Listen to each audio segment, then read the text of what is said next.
आहियां मुमताज़ बोज़दार अवामी न्यूज़ जे ज़रायत जे हिन प्रोग्राम में असीं हाज़ुर आहियूं। हिकु दफ़ो असां सां गॾु आहे फील्ड ऑफिसर मोहम्मद बख़्श जूणे जो।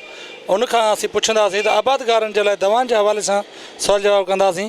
त तव्हां इहो मोहम्मद बख़्श ॿुधायो त हिन वक़्तु जेका पोखाई हले पई ऐं वणनि जो ख़ासि जेको हिते अहम फ़सुलु आहे उन हवाले सां आख़िर में जेके मर्ज़ लॻनि था या विच में मर्ज़ लॻनि था त उन्हनि जे बचाव जे लाइ आबादकारनि खे छा करणु खपे? में आउं चवंदुसि भई जेको आहे हींअर पाण हलनि बि अचो वियो मौसम बि सही कोन्हे, उन लाइ बहितर आहे तव्हां जेको बि आगाड़ो फ़सुलु लॻायो उनखे तव्हां सीड ट्रीट कयो। जंहिंमें असां वटि अचे थो उमीद आहे WS, उहो तव्हां सीड ट्रीट कयो। सीड ट्रीट करे पोखो, इनशाला 30-40 ॾींहं तव्हांजो फ़सुलु मर्ज़ खां महफ़ूज़ रहंदो। अच्छा, आख़िर में जेके मिली भगत समेत या जेको अमेरिकन सुंडी या लॻे थी पिछाड़ी में फ़सुलुनि जी कप जी क्वालिटी ख़राबु थिए थी, सुठी क्वालिटी जे लाइ कहिड़ा उपाउ वठणु खपनि? साईं उहो ॾिसो, हाणे तव्हांखे बहितर आहे त जीअं माना ज़मीन में मिलीबग वधीक आहे उते तव्हां जेको आहे सो दाणेदार ज़हर ॾियो। छो त मिलीबग जो जेको मरलो हूंदो उहो ज़मीन जे अंदरि ई हूंदो, हुनजो जीत जेको हूंदो उहो अंदरि खोल ठाहे वेही रहंदो आहे। पोइ जीअं माना गर्मी थींदी आहे त उहो मिलीबग फ़सुल में अची वेंदो आहे। इन खां बहितर आहे तव्हां हुनखे दाणेदार ॾियो। अच्छा, कहिड़ा दाणेदार ज़हर आहिनि, केतिरी मिक़दार में ऐं कहिड़े हिसाब सां कीअं ॾियणु खपे? दाणेदार साईं असां वटि जंबो बि अचे थी, 4-8 ऐं कार्बोफ्यूरॉन ज़हर आहे हुन में, ऐं 4G आहे उहो तमामु बहितरीनु आहे। जिन दोस्तनि खे असां ॾिनो आहे तमामु माशाल्लाह ज़बरदस्त रिज़ल्ट आहे। मिक़दार ॾियणु खपे ऐं कहिड़े तरीक़े सां ॾियणु खपे?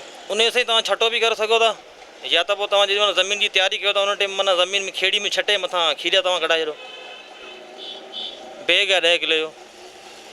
अच्छा, जेका क्वालिटी कपास जी हिते हले पई उन हवाले सां बहितरीनु क्वालिटी जे लाइ के ख़ासि ॿिज आहिनि या आबादकार इन जे लाइ बि कुझु महिनत करे हिनखे सुठी क्वालिटी कपास जी हासिलु करे सघनि था? सही, ॿिज जे बारे में आऊं तव्हांखे इहो ई राय ॾिनो ज़मीनदारनि खे त पहिरियां तव्हां जेको जो तव्हांजे पासे में जेको ज़मीनदार पोखे थो उन खां ॾिसो उहो सुठी एवरेज खणे थो, तव्हां उनखां पुछो तव्हां कहिड़ी वैराइटी लॻाई आहे,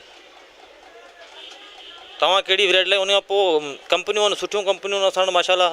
अच्छा, ज़मीननि जी जेका मिटी जी चकास मुंहिंजे ख़्याल में हिते रवाज घटि आहे। तव्हां फील्ड ऑफिसर आहियो त इन बारे में आबादकारनि खे छा चवंदो, मिटी चकास करणु खपे या न करणु खपे? ऐं इन में जेका मैदनियात आहे या कैल्शियम आहे इहा ॿिन्हिनि में पूरी आहे या धुके ते कमु पियो हले?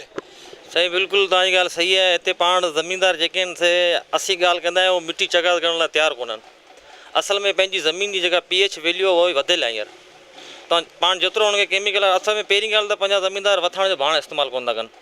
जेके हूंदा आहिनि पंहिंजा नामियाती मादो आहे ज़मीन में तमामु घटि आहे, उन जे पूराए लाइ पाण खे माना वथाण जो भाण ॾियणु घुरिजे, उहो पंहिंजा ज़मीनदार कोन था ॾियनि। हींअर ॾींहुं पिया रुॻो केमिकल वारो भाण, उहो असल में केमिकल वारो भाण जेको जीअं पंहिंजो फास्फोरस आहे वधीक माना तइदाद में ॾींदा उहो फिक्स थियो थो वञे।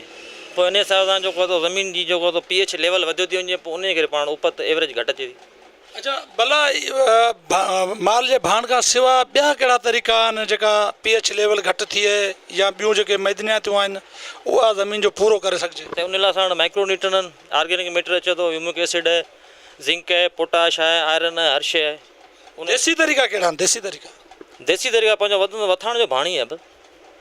अच्छा, कंपनियुनि जे तरफ़ां जेके एॾो वॾो पैसो कमाइनि थियूं उन्हनि जे तरफ़ां मुफ़्त में मिटी चकास वारो को सिस्टम आहे या जे आहे त कागज़नि में आहे आबादकारनि खे, या उनजी तरफ़ां आहे ई कोन? बिल्कुलु आहे, हुन में कंपनी जूं गाॾियूं ते अचनि थियूं, बाक़ाइदे ज़मीन चकास कंदियूं, बिल्कुलु आहे, छो कोन्हे। असां त इहो किथे बि कोन ॾिठो आहे त अहिड़े क़िस्म जी का चकास कंपनी तरफ़ां कई वञे। त इन जी शिकायत मुख़्तलिफ़ कंपनी कीअं कजे जेका अचनि नथा चकास करण जे लाइ?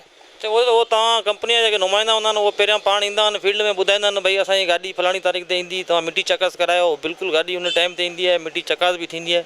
फील्ड ऑफिसर मोहम्मद बख़्श जूणे जो अवां कराइतियूं ॻाल्हियूं ॿुधियूं ऐं अवां खे हिकिड़ो अवामी न्यूज़ जे आबादकारनि खे इहो मैसेज ॾींदासीं त मुख़्तलिफ़ कंपनियूं जेके आहिनि उन्हनि जे तरफ़ां मुफ़्त में मिटी चकास जा प्रोग्राम थियनि था। जे अव्हां जे इलाइक़े में नथा थियनि त तव्हां उन्हनि नुमाइंदनि सां राब्तो करे उन्हनि खे अव्हां बावर करायो त असांजे ज़मीन जी मुफ़्त में जेका मिटी चकास उहा कराई वञे ऐं उन मुताबिक़ जेके भाण इस्तेमालु कया वञनि। मुमताज़ बोज़दार खे इजाज़त ॾींदा, कंहिं ॿिए प्रोग्राम में हाज़िर थींदासीं। ख़ुदा हाफ़िज़। वधीक ख़बरनि ऐं तफ़सील लाइ विज़िट कयो अवामी news Facebook page, YouTube page ऐं अवामी न्यूज़ वेब